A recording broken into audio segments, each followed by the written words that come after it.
Dios les bendiga muchísimo. Nos da mucho gusto tenerlos en esta reunión a todos y poder participar juntos del estudio de la Biblia. Y bueno, vamos a continuar estudiando en esta etapa los Evangelios, viendo un tema muy interesante que hemos titulado Un rescate imposible, hablando de uno de los más grandes milagros del Señor Jesucristo. Y vamos a pedirle a Él que nos visite, que nos ayude, que hable a nuestros corazones. Padre bueno, envía tu Espíritu, Señor. Queremos ser instruidos por ti y no por el hombre, Señor. Queremos aprender de ti al abrir tu Escritura, Señor, y que hables a cada uno de los corazones que estamos aquí, Señor. Te necesitamos, Señor. Ven y ten misericordia y suple de acuerdo a la necesidad de cada quien, Señor. Enséñanos a confiar en ti. En el nombre de tu Hijo amado te lo pedimos. Amén. La Biblia nos invita a apoyarnos en Dios cuando estamos en medio de un problema grande. Salmo 121, versos 1 al 3, dice la Biblia: alzaré mis ojos a los montes. ¿De dónde vendrá mi socorro?, pregunta el salmista. Mi socorro viene de Jehová.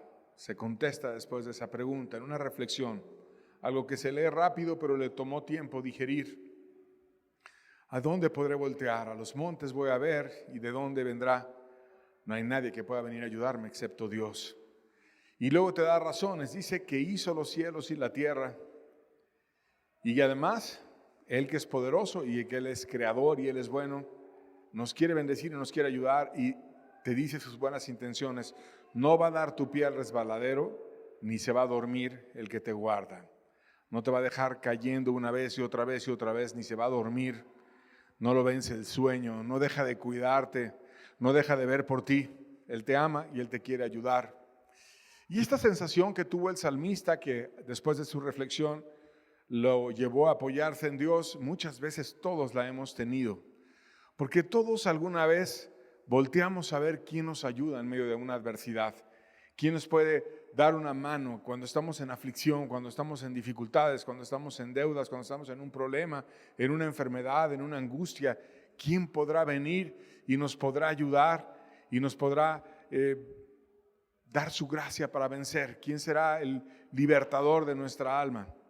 Y bueno, en México hemos visto mucho tipo de rescates y situaciones, algunas de ellas heroicas.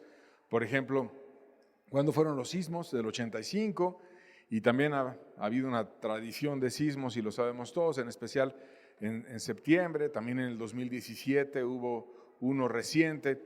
Y cómo es que hubo rescates de personas que se unieron en grupos, y algunos de ellos, aún sin entrenamiento, entraron a edificios a rescatar a personas heridas, y realmente dieron lo mejor de sí para ayudar a aquellos que estaban desprotegidos o en riesgo de muerte.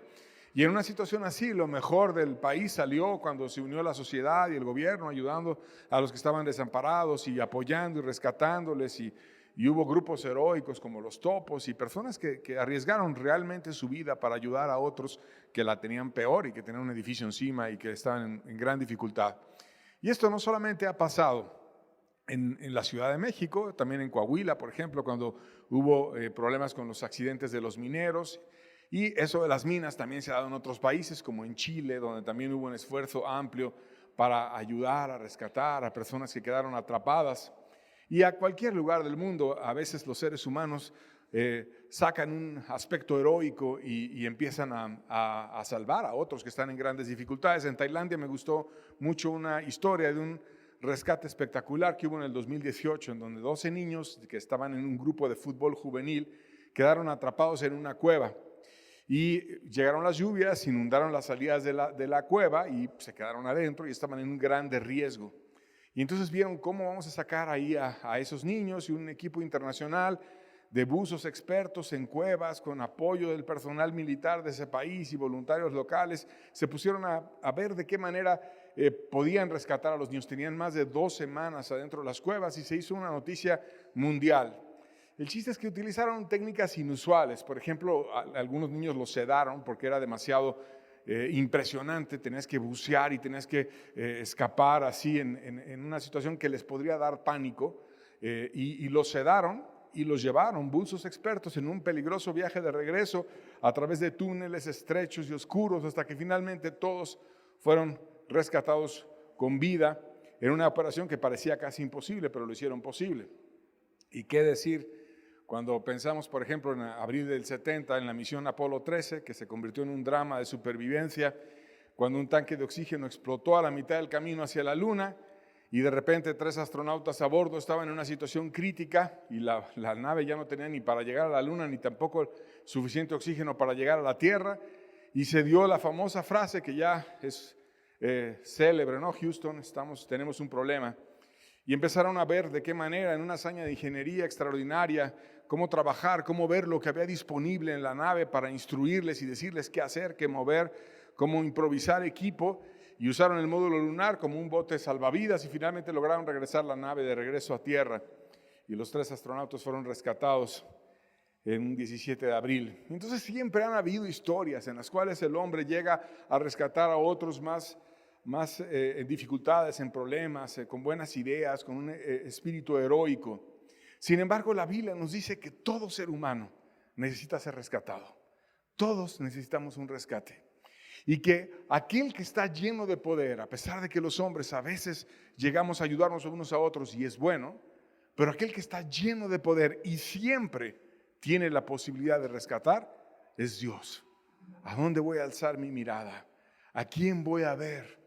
No a los montes, sino a los hombres, sino mi socorro viene del cielo y es de Dios, que hizo los cielos y la tierra y que no se va a dormir, que Él me guarda, que Él me ama y que Él me ayuda. Porque no siempre tienes la fortuna de tener a alguien heroico y porque en cuestiones espirituales la verdad es que no hay hombre que te pueda ayudar excepto el gran y precioso Salvador Jesucristo. Y el día de hoy vamos a ver un rescate que nadie podía ayudar, que no había situación en la que un ser humano pudiera tender una mano, pudiera dar una ofrenda, pudiera ayudar, pudiera hacer algo para rescatar, en una historia de un rescate imposible. Y vamos a irla leyendo porque Dios nos la dejó en la Biblia, no solamente para que veamos esa persona que fue rescatada, sino para que tengamos fe en Dios, que todo lo puede, y aprendamos a acercarnos a Él como aquel que pudo rescatar a esta persona que estaba totalmente en una situación imposible y que lo puede hacer también con nosotros y que Él quiere además traer esos rescates. Juan 11, versos 3 al 5, dice la Biblia: enviaron pues las hermanas para decir a Jesús: Señor, he aquí el que amas está enfermo. Oyéndolo Jesús dijo: esa enfermedad no es para muerte, sino para la gloria de Dios, para que el Hijo de Dios sea glorificado por ella. Y amaba Jesús a Marta, a su hermana y a Lázaro. Y aquí vemos una historia de 3 adultos solteros que eran amados por Jesús. Marta, su hermana, que se llamaba María, aquí no viene el nombre, pero en otros pasajes sabemos que se llamaba María, y Lázaro. 3 adultos solteros que vivían, eran hermanos. No menciona los esposos de Marta y de María, ni tampoco menciona la pareja de Lázaro, y eran una familia que vivían esos 3 hermanos en armonía, en consagración, en una búsqueda de Dios. Y en esa familia Marta parece ser la mayor, porque si tú sumas los pasajes en los cuales se habla de ella, parece ser la persona que coordinaba la casa, administraba la casa, y en una situación de necesidad incluso llegó a pensar: ¿por qué María está tomando una enseñanza con Jesús muy contenta mientras yo tengo la aflicción aquí de atender a tanta gente? Una familia generosa, una familia que abría sus puertas, una familia que permitía que muchos llegaran a su casa a ser instruidos por Jesús, y Marta que coordinaba las actividades de la casa, y por eso se piensa que era mayor.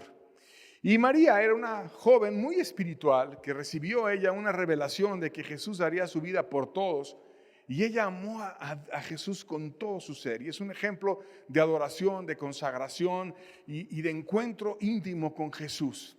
El tercero en la familia era Lázaro, que era el varón de la familia y que en este caso estaba gravemente enfermo.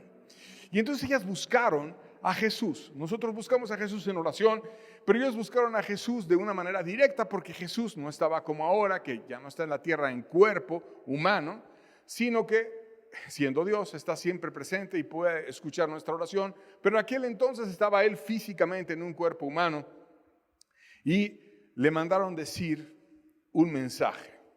Y se lo dijeron de una manera muy sugestiva: Señor, el que amas está enfermo.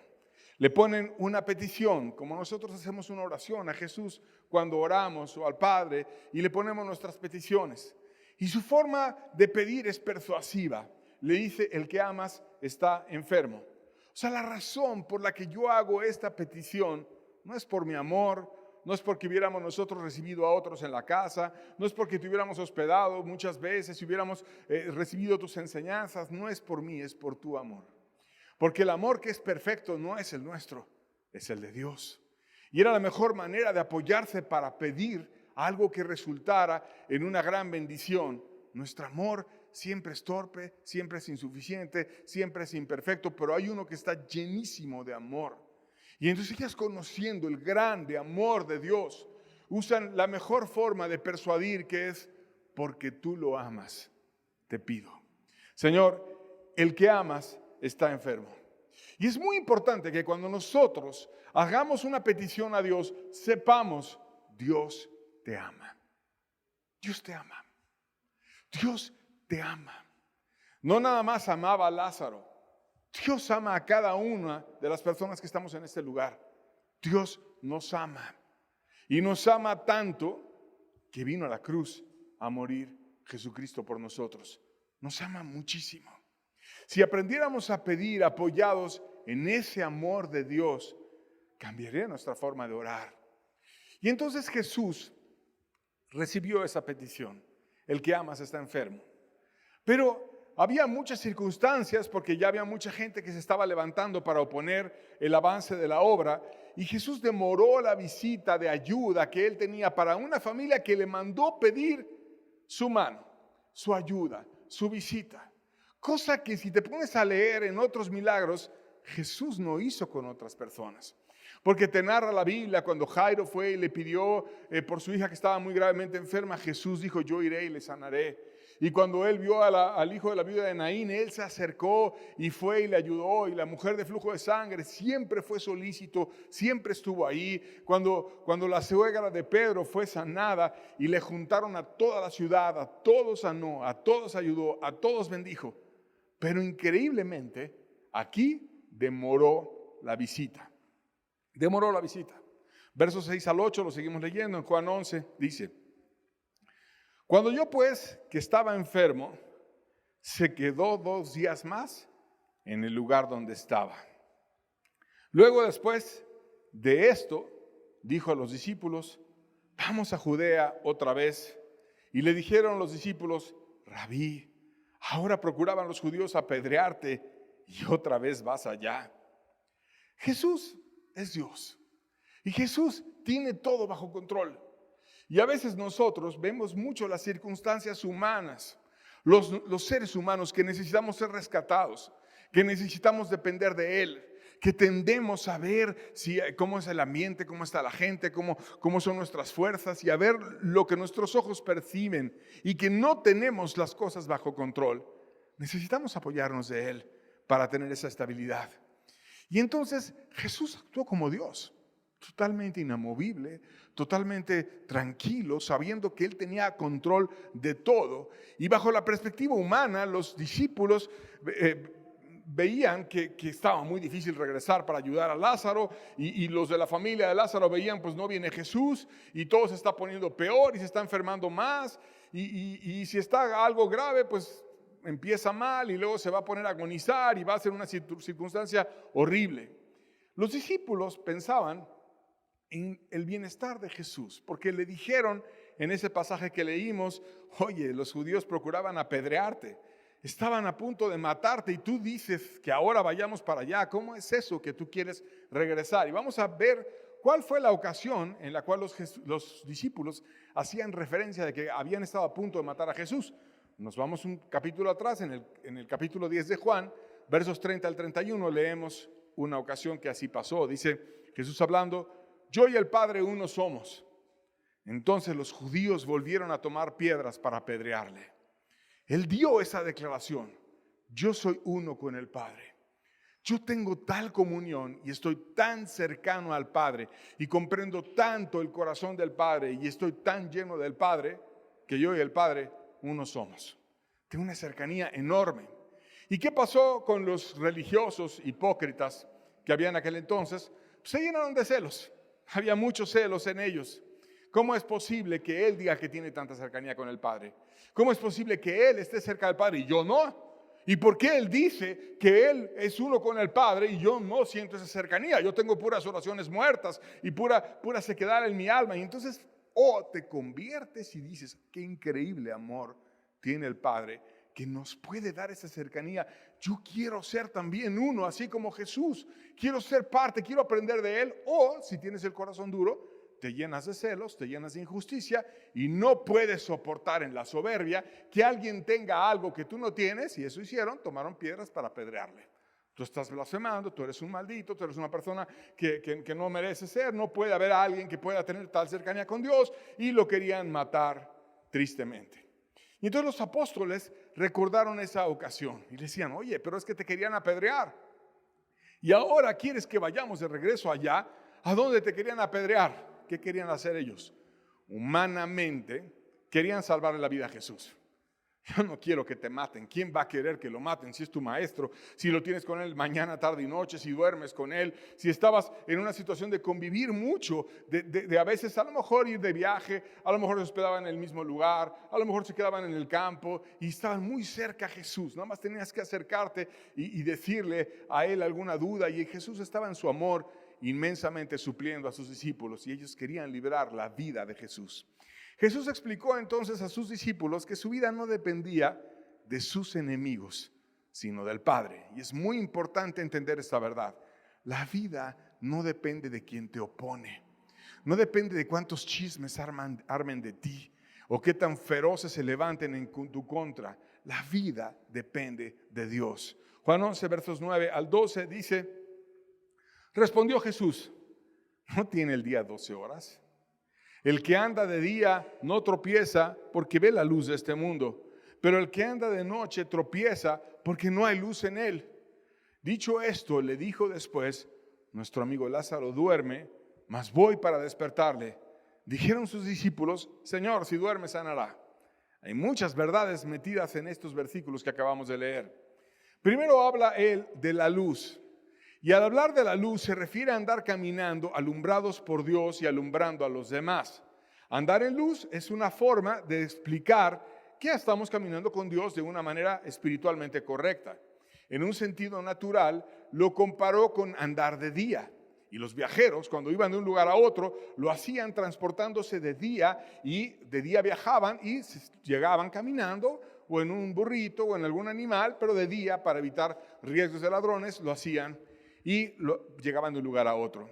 Y aún Jesús dijo, el día tiene 12 horas. O sea, 12 horas de luz en el día, 12 horas de oscuridad.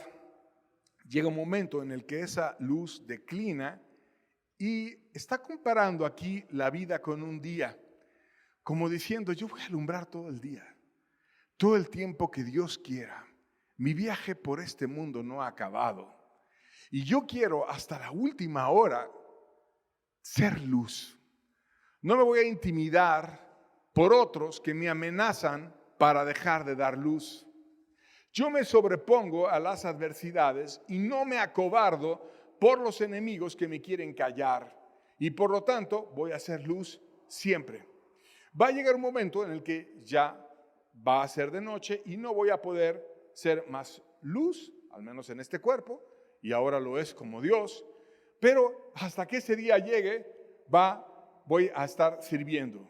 Y aún dice que el que anda sin luz, es decir, sin Dios, pues es porque no se acerca a Él, porque no necesita su ayuda.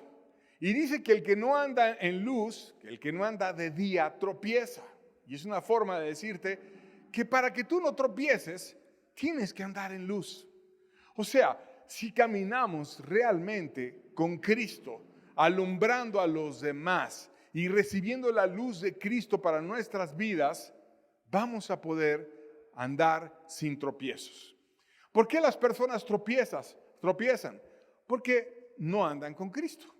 El religioso se envanece, el religioso se apoya en sus fuerzas, el religioso se olvida de Dios y no empieza a buscar sinceramente a Dios y por lo tanto tropieza. Si es cobarde, le va a dar más peso a las personas, se va a hacer servil con el hombre, se va a hacer dependiente del hombre y va a caer. Si no tiene muchas pasiones, va a ceder a sus pasiones porque no está llenándose de Cristo para poder vencer a las pasiones. Entonces, ¿cuál es la solución para evitar el tropiezo? Andar en luz, andar en luz, andar con Él, andar con aquella luz verdadera que ha venido a este mundo. Y después dice, para que lo entendieran más claro, esa explicación era con referencia al viaje. Dios me llamó a ser luz y voy a dar luz todo el tiempo que esté en esta tierra. No me importa si me oponen o no me oponen. No va a ser cuando ellos quieran, va a ser cuando Dios diga y voy a seguir dando luz. Y ten cuidado de no tropezar, porque si tú dejas de dar luz, vas a tropezar. Entonces, ¿qué nos está enseñando Jesús con esto? No debemos nunca dejar de dar luz. Debemos estar dispuestos a andar con Él, a caminar a su lado, y aunque se levanten hordas de enemigos, de dificultades, de demonios, de problemas, de personas, de cualquier tipo de oposición, no vamos a dejar de dar luz nunca. A eso Dios nos llama. Y le estaba diciendo a sus discípulos, nunca dejen de dar luz. Yo los llamo a siempre alumbrar a los demás. Y después de decirles eso, les estaba dejando claro el camino. Vamos a ir allá y vamos a alumbrar. Y luego les dice, Lázaro duerme. Y al decir que Lázaro dormía, estaba utilizando una expresión común entre los judíos para hablar de la muerte. Porque muchas veces era una forma de decir, no, pues es que ya duerme, como diciendo, ya está en descanso y va a haber un momento en el que resucite. Pero también se podía interpretar como que estaba dormido naturalmente. Y los discípulos, en una forma de tratar de reflejar optimismo, le dicen, bueno, si duerme sanará. Y había en la cultura judía mucho valor al sueño como algo restaurador y reparador. De hecho, hay un proverbio de ellos que decía, dormir es el remedio para cada enfermedad. Porque si tú duermes, si tú descansas, tu cuerpo se regenera y puedes volver a levantarte pronto de esa enfermedad. Entonces querían como que ser optimistas con Jesús. No te preocupes, Jesús, si duerme va a sanar, va a sanar y se va a recuperar. Jesús finalmente recorre el velo y les explica con claridad lo que había pasado. Versos 13 al 15 de Juan 11. Dice, pero Jesús decía esto de la muerte de Lázaro. Y ellos pensaban que hablaba de reposar en el sueño.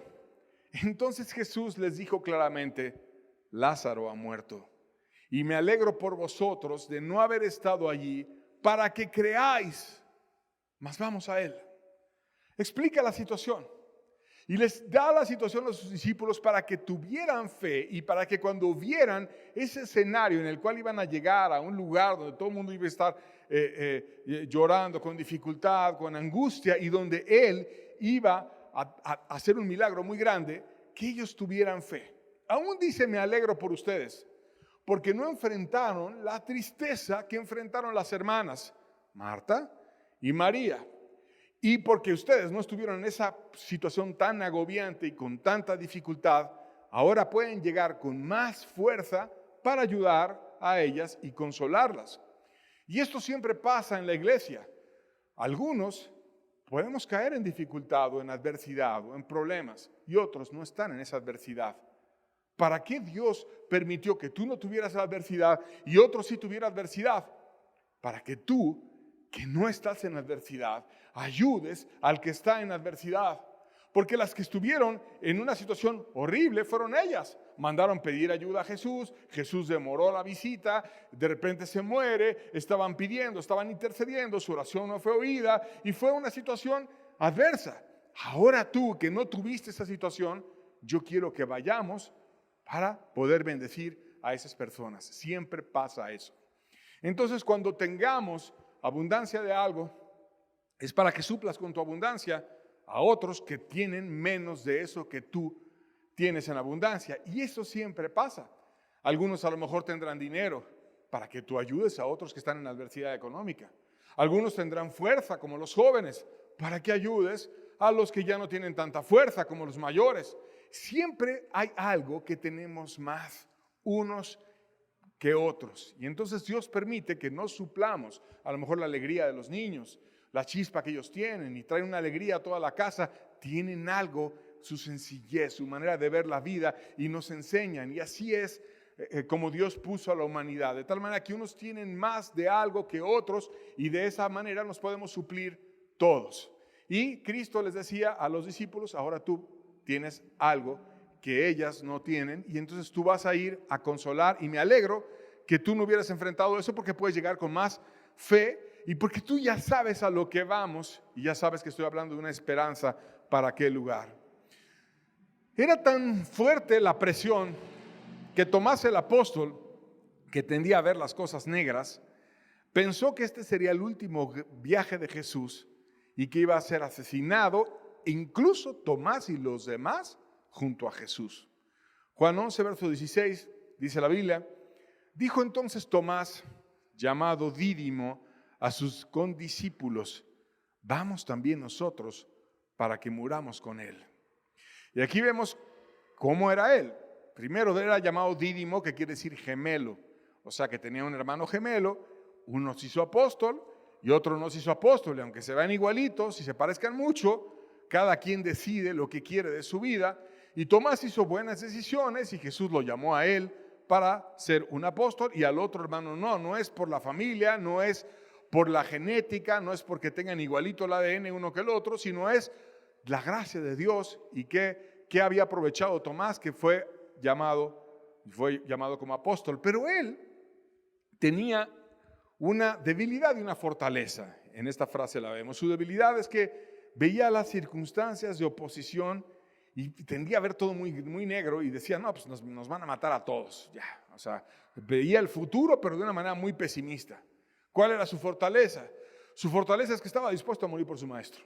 Vamos, estamos dispuestos. Tenía liderazgo y aún invita a los demás y motivaba, vamos. O sea, si Jesús quiere, yo le voy a seguir, aunque nos vamos a morir todos y nos van a matar a todos, pero estaba dispuesto a dar la vida por él.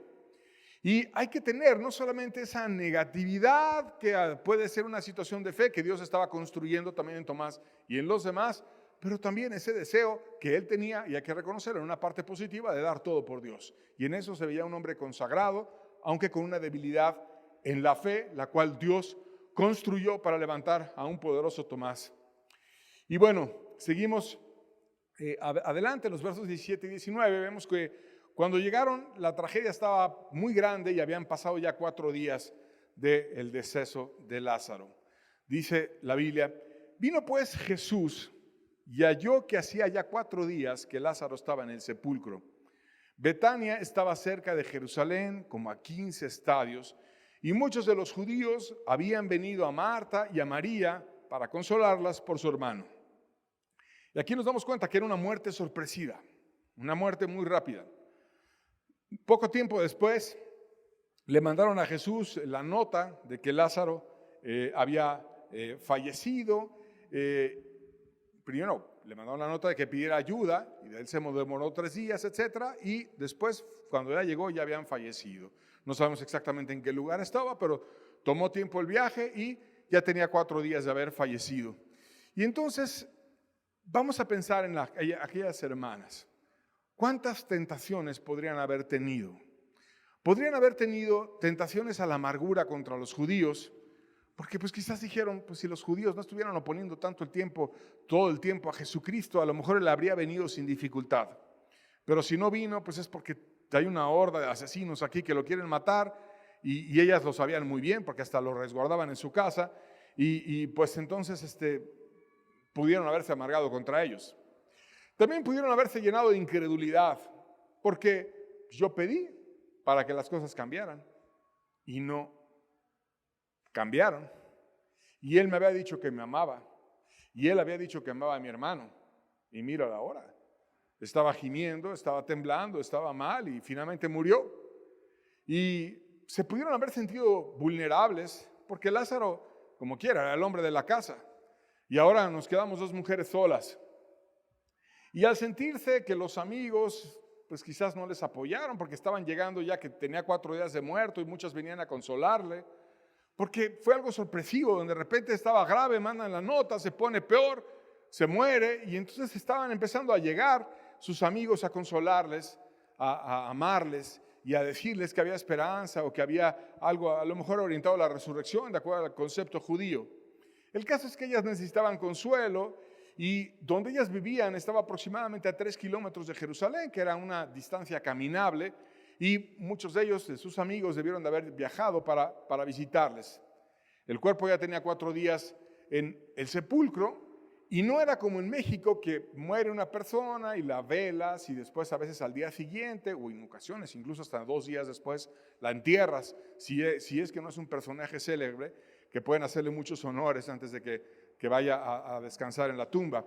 Pero antes, por el calor, se sepultaba a la persona en el mismo día y no había toda la ciencia que ahora hay, que les inyectan sustancias y cosas para evitar que se degrade muy rápido el cuerpo, de tal manera que pues, lo que hacían antes era simplemente rápido, muere y a la tumba. El mismo día se iba a la tumba. Entonces era algo muy doloroso, ¿no? Porque estás tú tratando de salvar a tu hermano y de repente, ¡paz!, muere y no queda de otra, lo entierras. Y bueno, Jesús llegó. Y cuando Él llegó, se puso a consolar a la más débil de las hermanas, que cuando ves el carácter en el contexto de lo que habla la Biblia de ellas, era la mayor. Juan 11, versos 20 al 22 dice: entonces Marta, cuando oyó que Jesús venía, salió a encontrarle, pero María se quedó en casa. Y Marta dijo a Jesús: Señor, si hubieses estado aquí, mi hermano no habría muerto. Mas también sé ahora que todo lo que pidas a Dios, Dios te lo dará.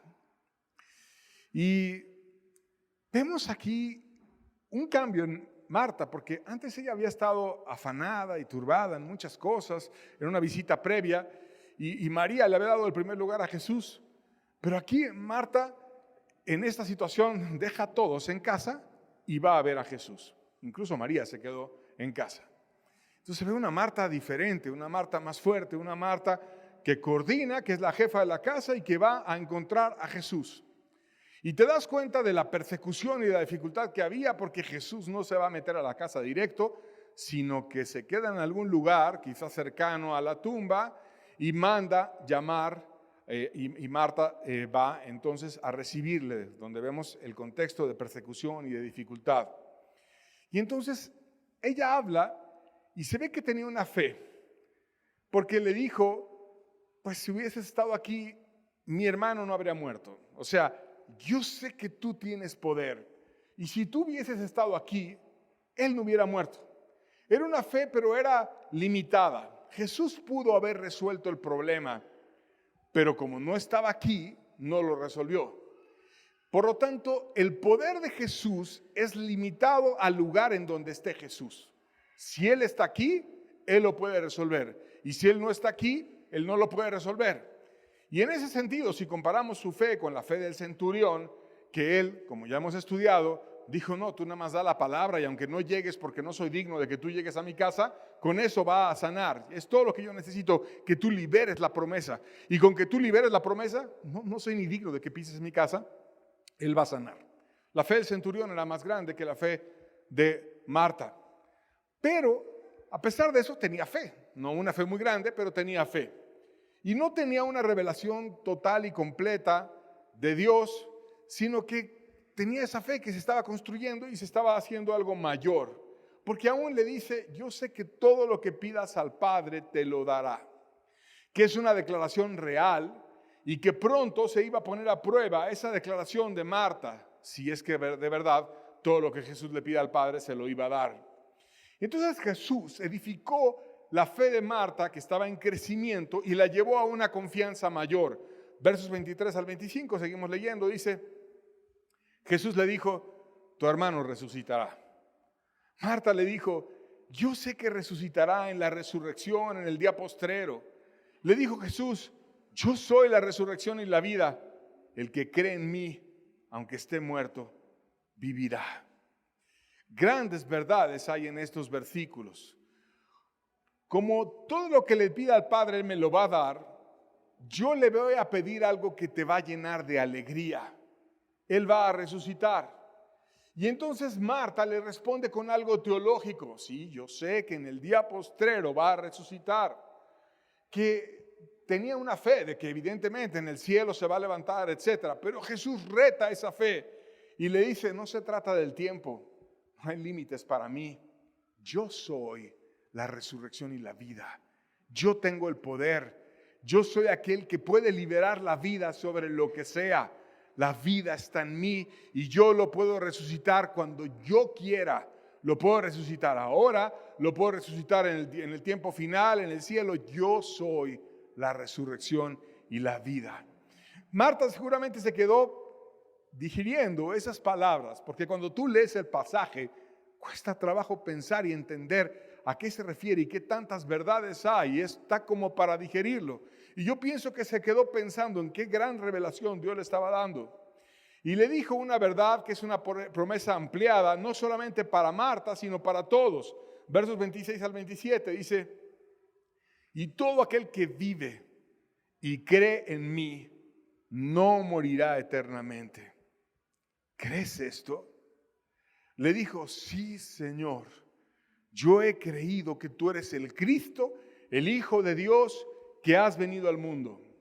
Y aquí hay una promesa enorme en este pasaje que acabamos de leer. Primero te dice las condiciones, todo aquel que vive. O sea, que es una promesa que es dada para todo ser humano que está en vida. Porque nosotros podemos entregarnos a Dios y creer en Él y ser de Dios mientras estamos en este mundo que es probatorio y que Dios nos puso para ver qué elegimos, si lo elegimos a Él o no. Y entonces mientras estamos en la tierra podemos creer. Pero no es para muertos entonces, sino para vivos la promesa, en un sentido de que podemos llegar a tener la vida en el Espíritu. ¿Qué hay que decidir? Hay que decidir por la vida. ¿Quién es la vida? Jesús es la vida porque Él es el camino, la verdad y la vida. Bueno, entonces, ¿pero qué tenemos que hacer?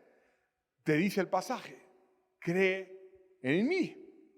¿Por qué creer? Porque al creer en Dios, demostramos que confiamos en Él, que no es por nuestras obras, sino es por su gracia, por su favor, por su ayuda. No es porque te arrepentiste, aunque es bueno arrepentirte, sino porque Dios es bueno y vio tu arrepentimiento y te da su gracia si crees. Porque si no, ¿de qué sirve el que tú te hayas arrepentido? Y la promesa viene, no morirá eternamente. No morirá eternamente. O sea, que si está en su espíritu muerto, viene y lo trae a vida. Y también cuando viene esa vida, un día esa vida en este cuerpo se va a secar. Y nos vamos a quedar sin la vida del cuerpo, pero no va a ser eternamente, porque Dios nos va a dar una mejor vida. De tal manera que la muerte sea una transición a una mejor vida. Después de esto le da un reto. ¿Crees esto? O sea, yo te doy la promesa, pero quiero ver tú qué haces con esa promesa. Dios nos da las promesas para ver qué hacemos. Nos invita y quiere ver la fe en nosotros. Te doy la promesa, quiero ver tú qué haces. Quiero ver la confianza que haya en ti. Jesús quería hacer algo muy grande, pero ¿qué necesitaba Jesús? Ver si ella tenía fe. Marta entonces le responde a Jesús y le responde que confiaba. Y fíjate cómo le respondió. Le dice Jesús y le habla a él como Señor. O sea, tú eres el que diriges mi vida y no yo. Le dice a él que es el Cristo. O sea, tú estás lleno de la plenitud de Dios, que quiere decir Cristo ungido, y tú de esa llenura nos compartes para que nosotros también seamos llenos. Le llama Hijo de Dios, que quiere decir aquel que el Padre envió para reconciliarnos. Y por lo tanto es acepto por el Padre y es acepto por los seres humanos porque se identifica con los hombres, puesto que vino como hombre a mostrarnos el camino. Y si se identifica con Dios, puesto que el Padre lo mandó como su Hijo para reconciliar a la humanidad consigo mismo. ¿Y qué has venido al mundo? O sea, que no eres de este mundo, sino que vienes del cielo y eres el mediador entre Dios y los hombres para llevarnos al Padre. Estaba diciendo muchas cosas en esas frases, Marta. De tal manera que ella tenía la teología perfecta. Entendía perfecto, lo declaró perfecto, lo dijo perfecto, tenía las palabras perfectas, pero ahora iba a venir el momento en el cual eso que tenía teológicamente perfecto se pusiera a prueba. Faltaba la práctica. Y bien pronto iba a venir la práctica. También tuvo palabras Jesús de consuelo para a su otra hermana, que era María. Seguimos leyendo el pasaje, dice versos 28 al 30. Habiendo dicho esto, fue y llamó a María, su hermana, diciéndole en secreto: el maestro está aquí y te llama. Ella, cuando lo oyó, se levantó deprisa y vino a él. Jesús todavía no había entrado en la aldea, sino que estaba en el lugar donde Marta la había encontrado. Entonces, de nuevo vemos la oposición. Jesús se queda en prudencia afuera, manda a llamar a María. María, que era una amante de Jesús, que era una verdadera adoradora, va corriendo, diligente en buscarlo. ¿Cómo se ve un corazón cuando ama a Jesús? Me llama y voy rápido. Un corazón que ama a Jesús no hace esperar a Jesús. Un corazón que ama va y le da el primer lugar a Él. Un corazón que no ama lo pone en espera y refleja su indiferencia y su falta de amor detrás de eso. Pero cuando hay amor, vas y lo encuentras rápido. Cuando hay indiferencia, no te importa dejarlo en espera porque no tienes amor por Él. Y por eso vemos que era una adoradora. Primero Dios, después yo. Y va y le da el primer lugar a Dios. Y ella busca a Jesús y otros la siguen queriendo consolarla porque pensaron, se fue a llorar a la tumba y fueron muchos junto a ella. Versos 31 al 33 vemos el encuentro. Dice: entonces los judíos que estaban en casa con ella y la consolaban, cuando vieron que María se había levantado deprisa y había salido, la siguieron, diciendo: va al sepulcro a llorar allí. María, cuando llegó a donde estaba Jesús, al verle, se postró a sus pies, diciéndole: Señor, si hubieses estado aquí, no habría muerto mi hermano. Jesús entonces, al verla llorando y a los judíos que la acompañaban también llorando, se estremeció en espíritu y se conmovió.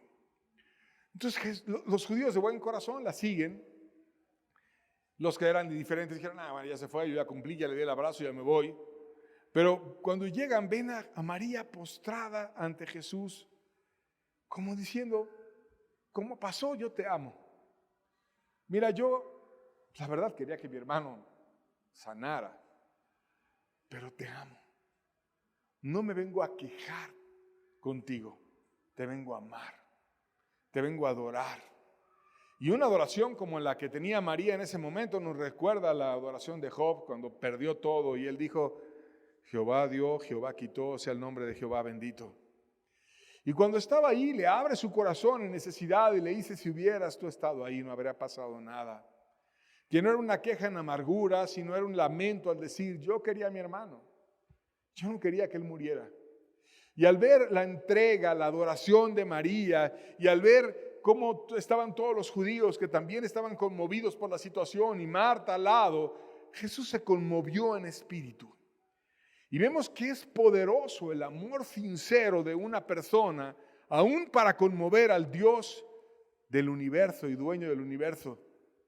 ¿No es verdad que nosotros, cuando vemos a nuestros hijos sufrir, nos condolemos? Si ves un niño que tiene calentura, si ves un niño que está angustiado, que se siente mal, te condueles y quisieras tú mismo padecer la enfermedad para que él no la padeciese. Así Jesús se condolió de la situación.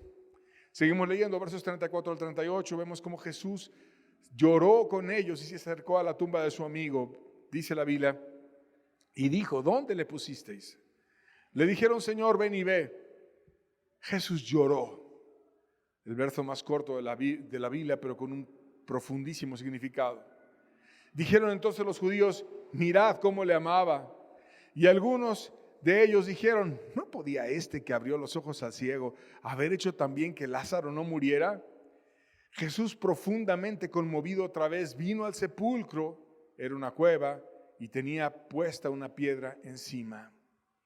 Jesús, aquí vemos a un Jesús totalmente empático ante el dolor de todos, sufriendo lo que ellos sufrían, entendiendo, llorando, tanto que la gente se impresionó y la gente decía, mira cómo le amaba, mira cómo sufría por su amigo, mira cómo estaba lleno de compasión y de amor por él. Él le hubiera podido haber ayudado si él hubiera estado aquí, como ayudó también al ciego y a tantos otros.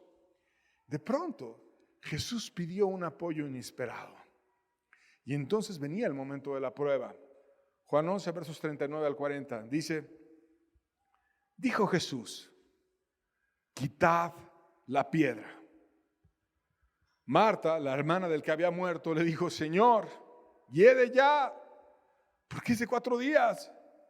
Jesús le dijo, no te he dicho que si crees, verás la gloria de Dios. Jesús pidió algo que humanamente hablando y sin fe parecía descabellado. Abran la tumba, quiten la piedra. Desde la perspectiva humana esto parecía absurdo, porque ella le dice, es ya de 4 días, ya tiene 4 días de muerto ahí. ¿Qué pasa cuando un cuerpo muere? ¿Qué pasa cada día? El primer día pasa un fenómeno que le dicen autólisis, en donde las células del cuerpo se destruyen por falta de oxígeno. Luego viene entre 3 y 12 horas después de haber muerto la persona, un rigor mortis, que le llaman, en donde los músculos se ponen rígidos y el primero que se pone rígido es la mandíbula. Y después se extiende a todo el cuerpo porque empieza a aparecer ácido láctico. Luego viene otro efecto que le llaman livor mortis, donde la sangre deja de circular y se acumula, provocando una decoloración púrpura en varias zonas del cuerpo, según donde se vaya acumulando y donde falte y abunde la sangre.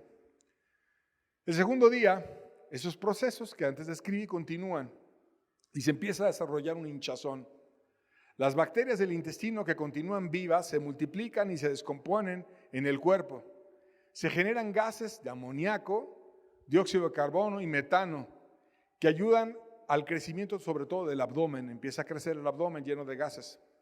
Se liberan compuestos químicos que generan olores fuertes, la cadaverina y la putrescina. En el día 3, el hinchazón crece y aparece en otras áreas del cuerpo además del abdomen. La piel cambia de color y asume un tono verdoso por la degradación de la hemoglobina en la sangre. Las venas se hacen más visibles y empiezan a aparecer insectos que ponen huevos y que generan larvas y ya está el cuerpo en plena putrefacción. El día 4, el olor se hace muy fuerte, aumenta la putrefacción y los gases acumulados empiezan a escapar y hacen más fuerte el olor. La piel se rompe y los tejidos se empiezan a licuar y escapan por los orificios de la piel rota. Las larvas aceleran la descomposición del cadáver y los tejidos blandos también se están degradando y realizan contribuciones para el incremento del olor. De tal manera que bien dijo Marta, hiede ya, apesta mi hermano. Era como una forma de, ¿cómo voy a recordar a mi hermano así degradado, apestoso por su cuerpo que se está degradando por la muerte? Y humanamente Marta tenía razón, porque estos efectos que acabamos de describir, de alguna manera ella también los entendía y sabía que sería lo sumo desagradable presenciar o recordar un efecto traumático de su hermano así oliendo mal. Pero Jesús la llevaba no a que se apoyase en la lógica humana de qué es lo que la mente humana te dice, sino que se apoyase en la fe. Y necesitaba hacer en la fe algo contraintuitivo y la exhorta a creer. Y le dice, yo te dije que si crees, verás la gloria de Dios. Y ahora Marta estaba en una posición donde tenía que dar un paso de fe.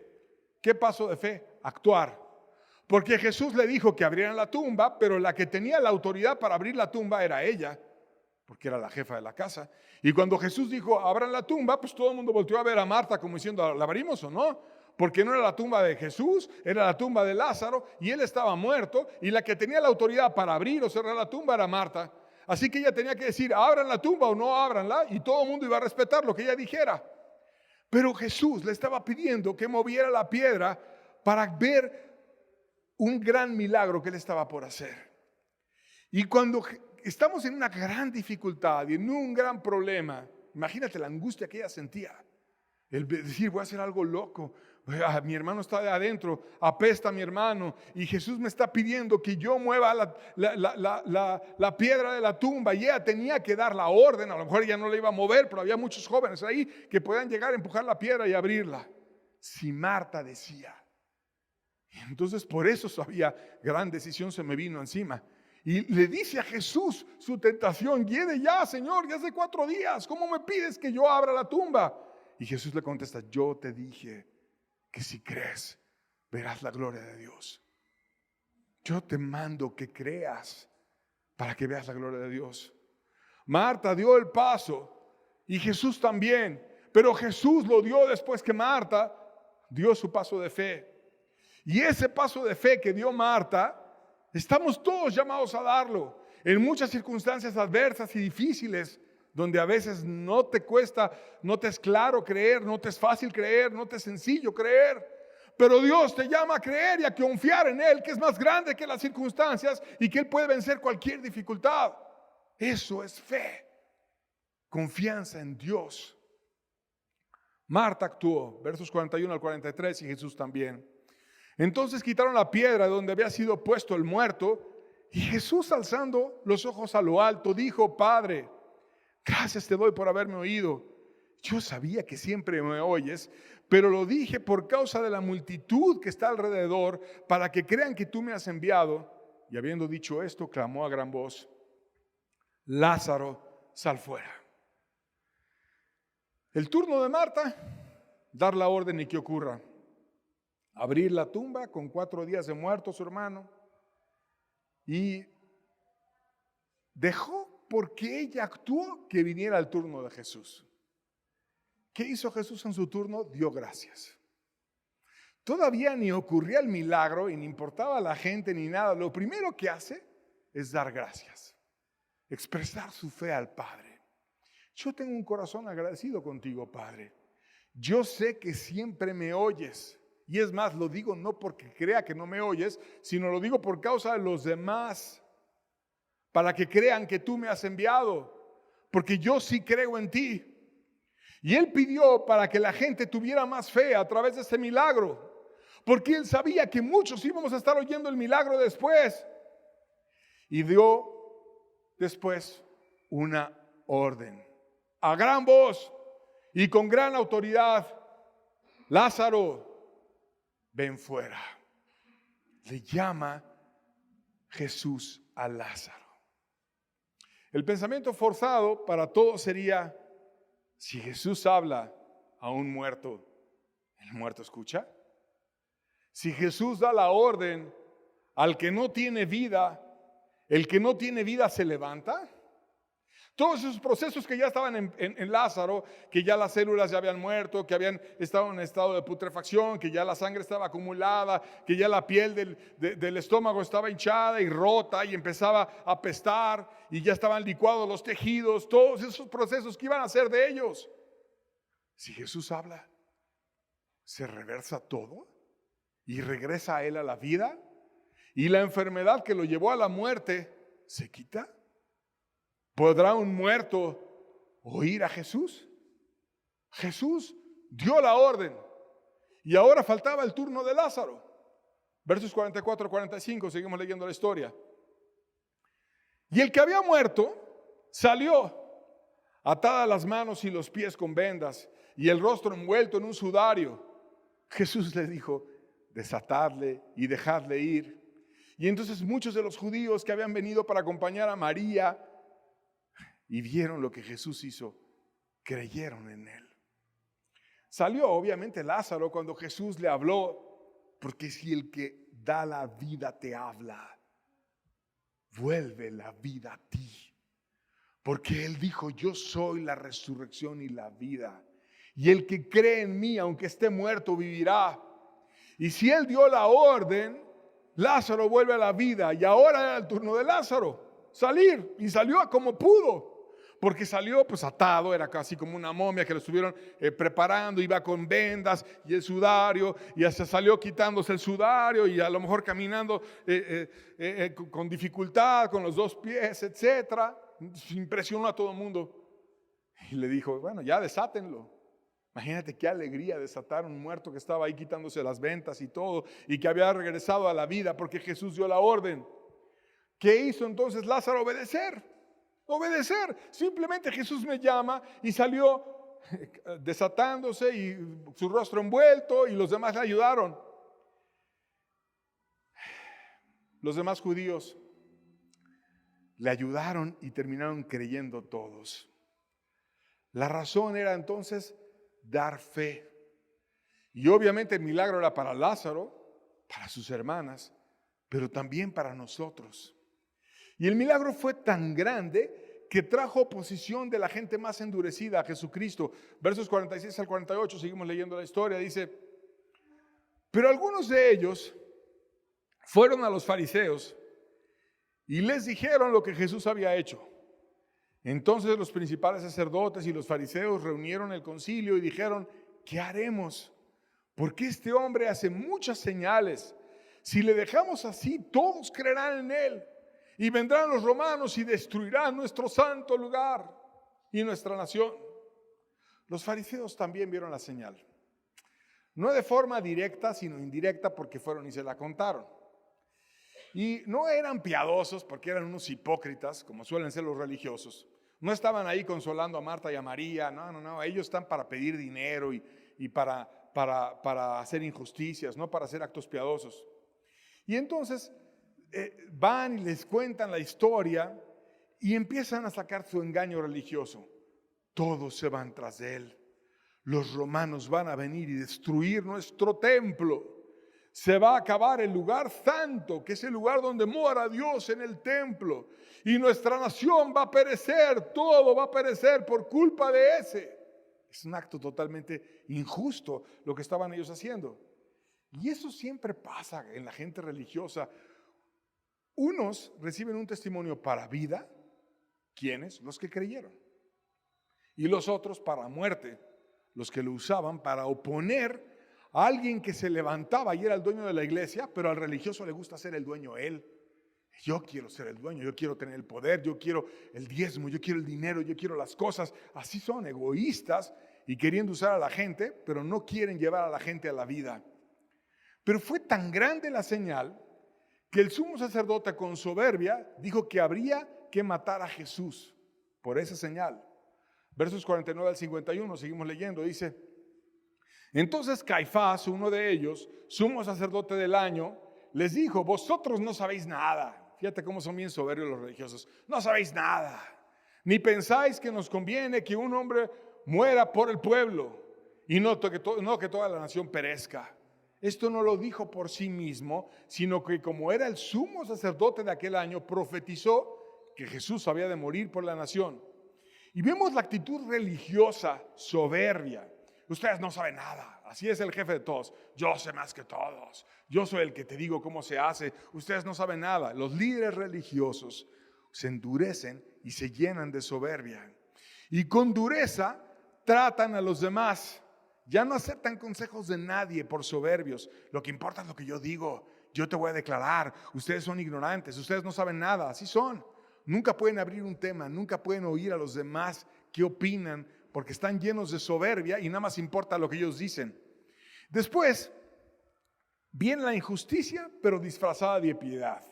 La injusticia era: Jesús tiene que morir, pero le ponen el disfraz para que no sea tan claro discernirla. Es para salvar a la nación por amor al pueblo. Y esas hipocresías, ¿cómo les gusta hacer a los religiosos? Es por amor al hermano, es por amor al pueblo, es para esto, por bien de la iglesia. Y es pura fachada religiosa, pura porquería lo que ellos tenían. Y aún lo mezclan con una profecía de que él iba a morir por la nación y convenía más que muriera todo, que un hombre y no que todo el hombre, no que todo el pueblo muriera. Y entonces él iba a morir por la nación. Y así le hacen. Te meten profecías, te meten palabras, te meten actos soberbios, te meten reprensiones muy fuertes, te meten autoritarismos, te dan órdenes de injusticia y se endurecen, pero el caso es que no se convierten. Y así estaban haciendo ahora. El caso es que tenían que matarlo. Versos 53 al 54 dice: así que desde aquel día acordaron matarle, Por tanto, Jesús ya no andaba abiertamente entre los judíos, sino que se alejó de allí a la región contigua del desierto, a una ciudad llamada Efraín, y se quedó allí con sus discípulos. El disparador de la decisión de los religiosos de matar a Jesús fue el milagro de la resurrección de Lázaro. Lo vamos a matar. No soporto que haya alguien que no sea yo, Caifás y Anás y los jefes de todos ellos, que pueda darle vida a la gente. Yo quiero tener el poder. No quiero que alguien más haga cosas que yo no puedo hacer. Y así son, soberbios, controladores, y oponen a todo lo que no vaya con ellos.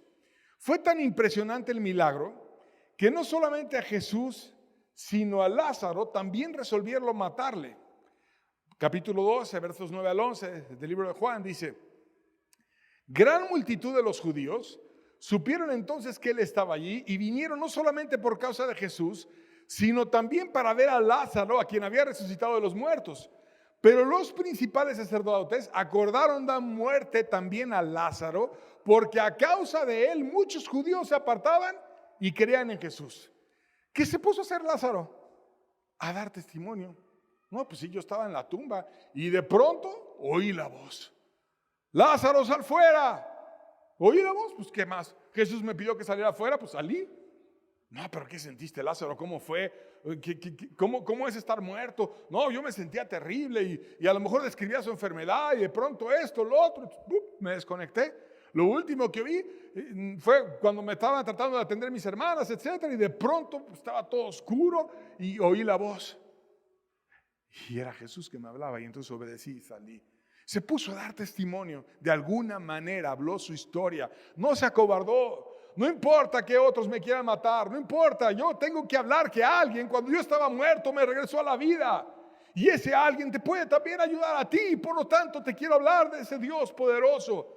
No era un cobarde Lázaro, era un hombre lleno de fe y muchos se apartaban y creían en Jesús por las palabras de Lázaro, un evangelista y un hombre que se puso a hablar. Entonces los líderes religiosos, no, pues hay que matar también a Lázaro. No dejemos uno que estaba muerto y que ahora vive y ya peor aún nos está llevando a todo el mundo a favor de Jesús. No, vamos a matar a Lázaro también, lo vamos a matar. Y pasó algo interesante. Este milagro, que es enorme, solo viene redactado en el Evangelio de Juan. Y hay muchos milagros que vienen en muchos evangelios, en varios evangelios. De hecho, la mayoría de las historias vienen narradas por varios evangelistas para que las veamos de un ángulo, de otro, etc. ¿Por qué un milagro tan grande solamente Juan lo redactó? Y aquí vemos una opinión que me gusta mucho y me parece certera. Mateo no lo escribió, Marcos no lo escribió, Lucas no lo escribió. Porque querían matar a Lázaro. Y porque al escribirlo, también el evangelio después iba a ser leído por los enemigos de la obra y ellos querían guardar la vida de Lázaro. Y dijeron todavía no. Por lo que Lázaro debió de haber estado vivo cuando Mateo escribió el evangelio y dijo: no es prudente escribirlo de Lázaro, no quiero que vayan y lo maten. Y cuando Marcos también no quiso poner en tentación a su hermano. Y Lucas, pero Juan, que fue el apóstol que vivió más y que ya era anciano, y además se piensa que fue el último de los evangelios que se escribió, ya Lázaro debió de haber partido cuando Juan narró esta historia. Y vemos una iglesia que cuidaba a sus discípulos. Vemos una iglesia que amaba a sus hermanos, que se procuraban unos a otros, que se cuidaban. Y sabían, no es prudente. No voy a arriesgar a mi hermano.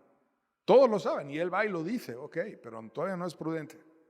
Y Juan fue el que empezó a sacar nuevas historias y cosas que no habían narrado otros en el momento que era prudente.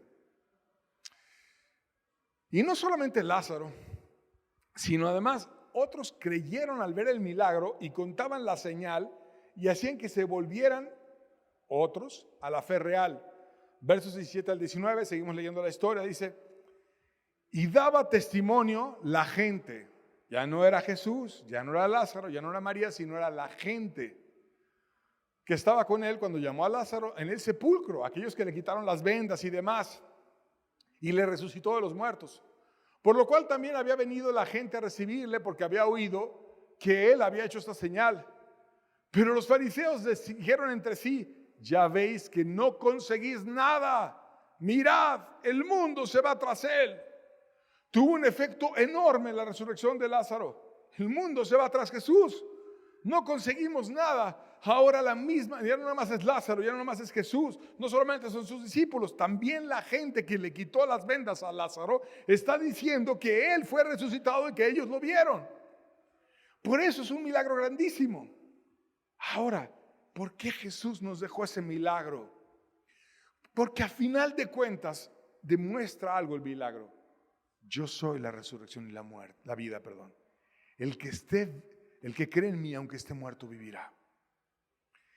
Nos llama a nosotros a creer, a confiar, que aunque estemos perdidos, aunque estemos endurecidos, aunque estemos en una situación donde nadie pueda hacer nada por nosotros, aunque nuestra alma se sienta seca, se sienta mal, aunque tengas un montón de oraciones muertas que ya quieres salir de ellas, aunque no tienes esperanza, aunque a lo mejor dices, yo sí quiero vivir la regla de oro, pero no puedo porque no tengo esa gracia, no tengo esa vida, pero hay alguien que te puede rescatar y que te puede ayudar y que te puede llevar y dar la fuerza.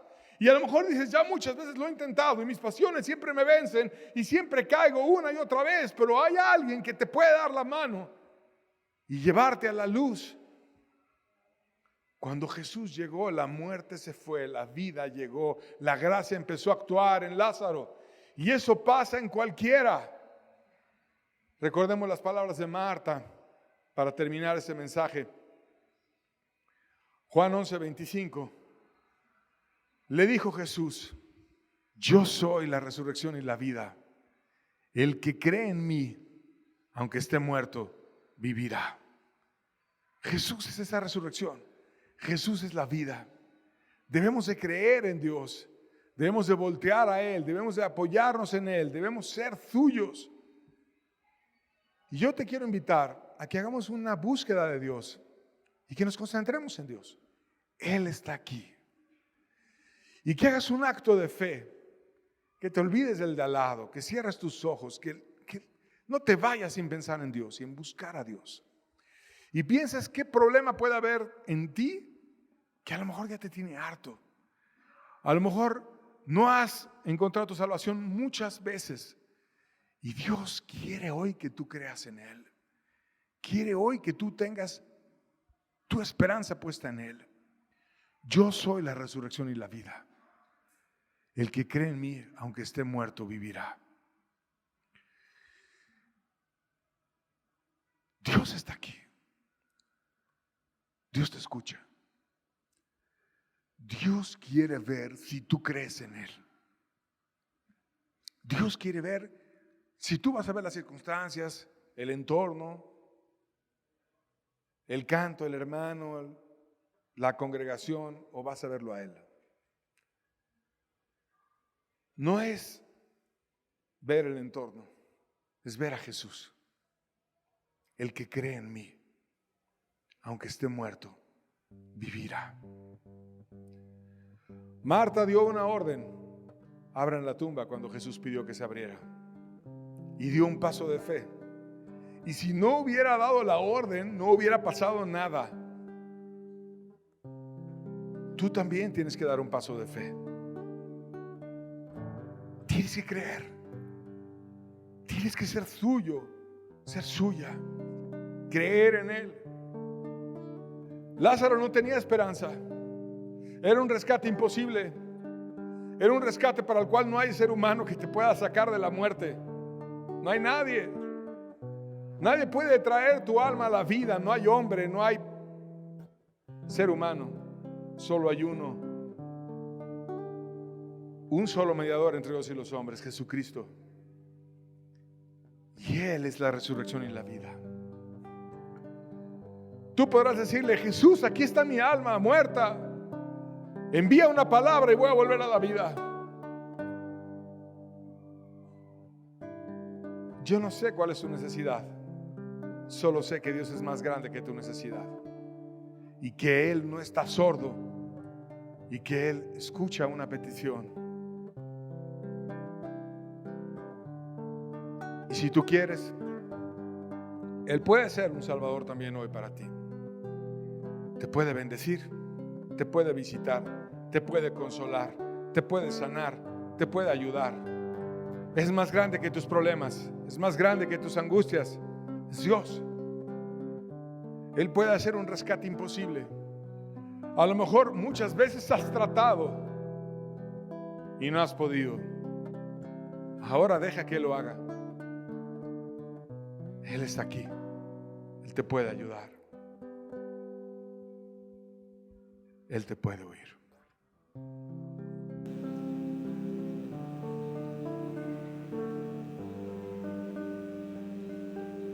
Él se acercó a la tumba donde estaba yo.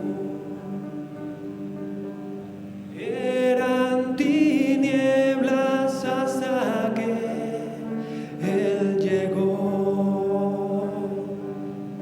Nadie podía entrar por mí, nadie podía hacer nada por mí, y Él tan solo me dijo: Lázaro, sal de ahí.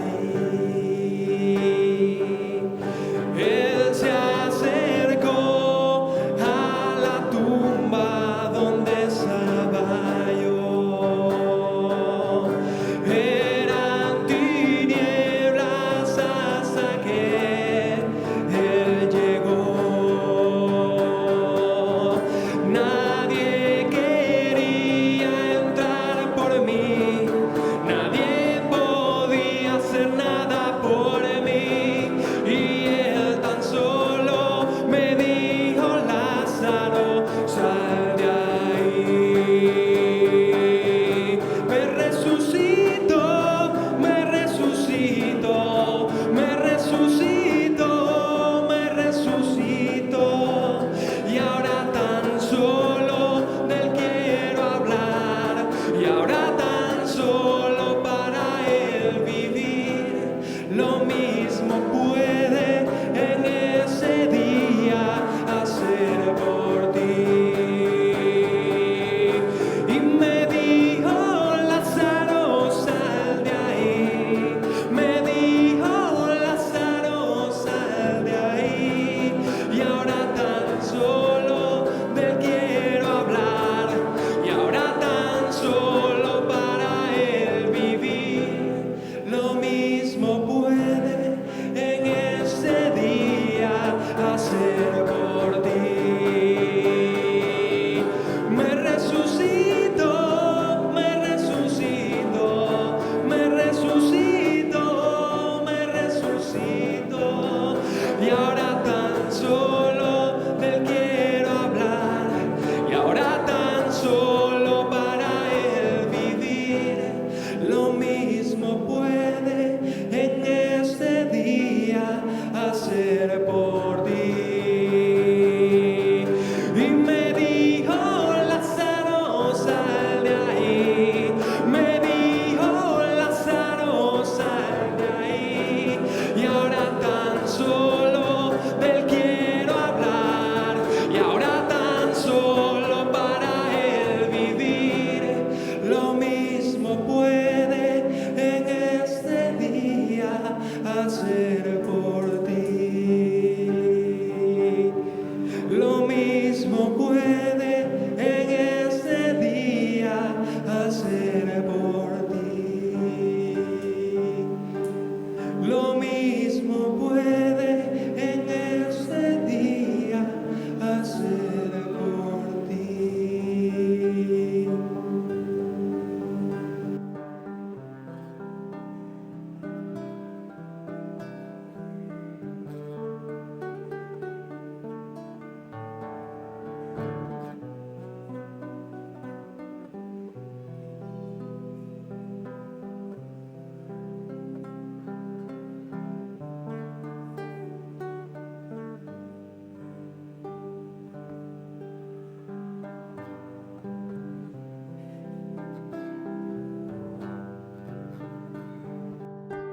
Lázaro no podía ni orar por él. Estaba perdido a lo sumo. Jesús lo amó, lo ayudó.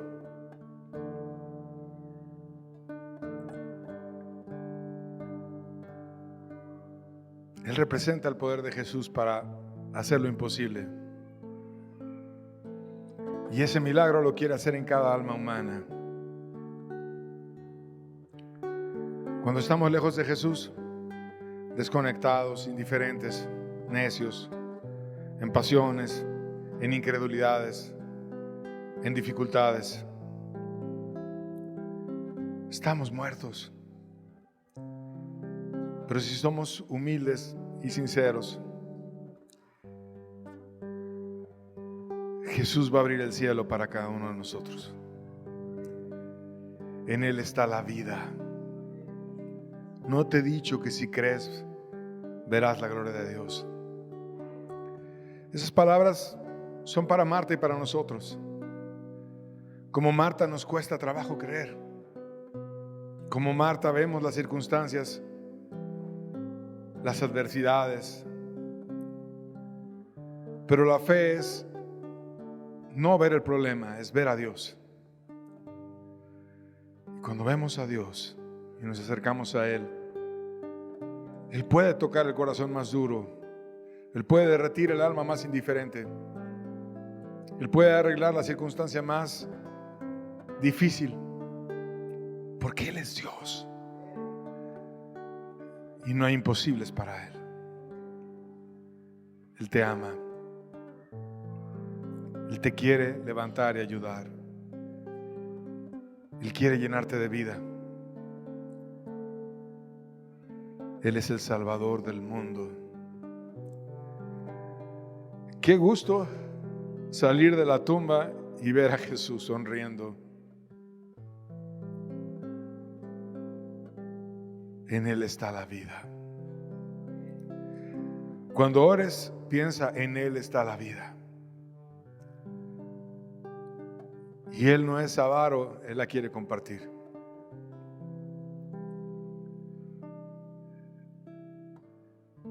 Tengamos siempre confianza en Él.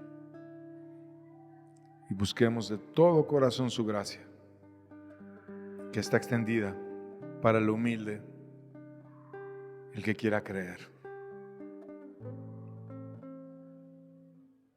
Seamos suyos, andemos en luz, evitemos los tropiezos, alumbremos con todo nuestro ser todo lo que podamos a cualquier persona necesitada. Demos nuestra vida para Dios. Vale la pena. Vale la pena.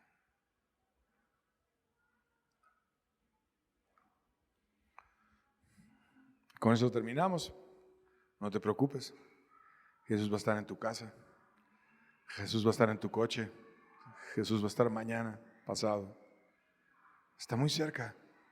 Está alcanzable. Búscale a Él y Él te va a bendecir. Dios les bendiga. Estamos despedidos. Que tengan bonita tarde. Dios les bendiga mucho.